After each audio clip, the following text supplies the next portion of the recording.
So ngayon po ay mag-aayos lang po ako ng ating mga succulents sa itaas ng ating vertical wall. Hello everyone, ito po si Charching ng Succulent Davao and welcome sa ating YouTube channel.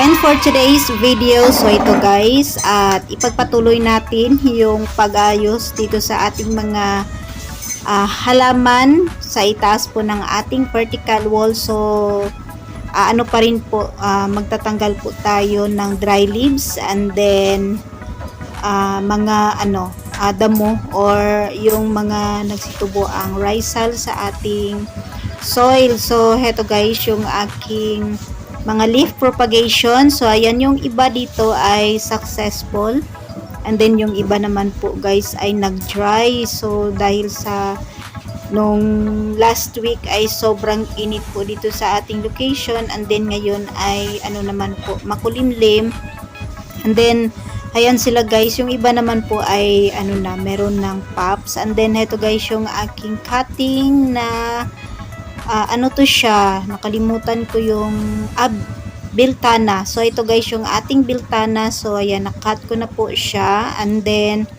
ayan, at dry na po yung kaniyang sugat. So ayan, ko lang siya guys, ipatong ko lang po siya dyan sa soil para hindi po mabulok yung ating plant pag nadiligan natin itong ating succulent. So yan, at okay naman po si biltana, hindi po siya sensitive na succulent, so recommended ko po siya sa mga beginners. So heto guys, at ako mga to siya yung dahon ng super balm. So hindi po talaga ako nabuhayan ng dahon ng super balm. So hindi pa successful yung leaf propagation natin na super balm. So tingnan natin sa next week guys kung siya, okay siya dyan sa ating soil. So heto guys yung isa nating isang pot ng succulents. So heto sila ay mga sila yung mga echeverias and then agaboid. So hindi successful yung mga plant natin dito guys, kasi ayan siya, parang hindi pa healthy yung ating mga halaman. Bagong natin sila, bagong transplant. So ayan, at daming dry. Ayan, meron nang na-dry. Lutong-luto po siya guys kasi sobrang init po talaga. Pag mainit po dito sa atin ay sobrang init po. And then kung naman po maulan ay ayan, sunod na po na maulan sa ating area. So ganyan po ang nagiging resulta sa ating mga plants. So matibay kung sino kaila ang makakasurvive sa weather natin ngayon na malamig and then mainit na panahon ay ayan, na lang. So swerte na lang guys kung matira sila dito sa ating munting garden. So okay naman po sila at hindi naman po nasira yung sa pinakagitna ng ating plant. So pag meron pang lumabas na dyan, bagong tubo, so ayan, successful po yung ating pagripat nitong ating mga echeverias and agaboy. So ayan, at hindi pa tayo magbibigay ng water. And then heto guys yung pangatlo nating pot. Heto ay ko lang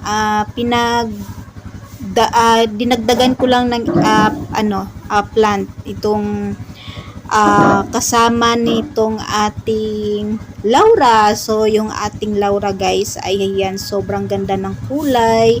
Ayan, so na siya, yung nag-variegate.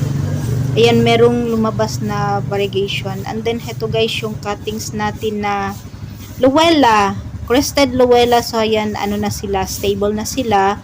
And then ayan, tanggalan lang po natin ng dry leaves para hindi po sila dapuan ng mealybugs. So si Laura naman po guys ay sobrang at matibay na succulent na echeveria. So love na love ko po si Laura kasi hindi po siya sensitive na echeveria. So halos ng mga echeverias natin guys ay sobrang sensitive lalo na pag nasa lowland sila. So, nalulusaw po talaga yung ating mga plants. So, ayan sila dito guys at okay naman po. Sana ay tumagal pa sila dito sa ating munting garden. So, ito meron tayong leaf propagation. Ayan, parang ano to siya, nakalimutan ko yung ID. Ayan, dami niyang babies. Ayan. And then, so ayan guys, yung inayos natin ngayon na mga halaman. So sana sa susunod na video ay gumanda sila at lumago. Sana at hindi sila mamatay.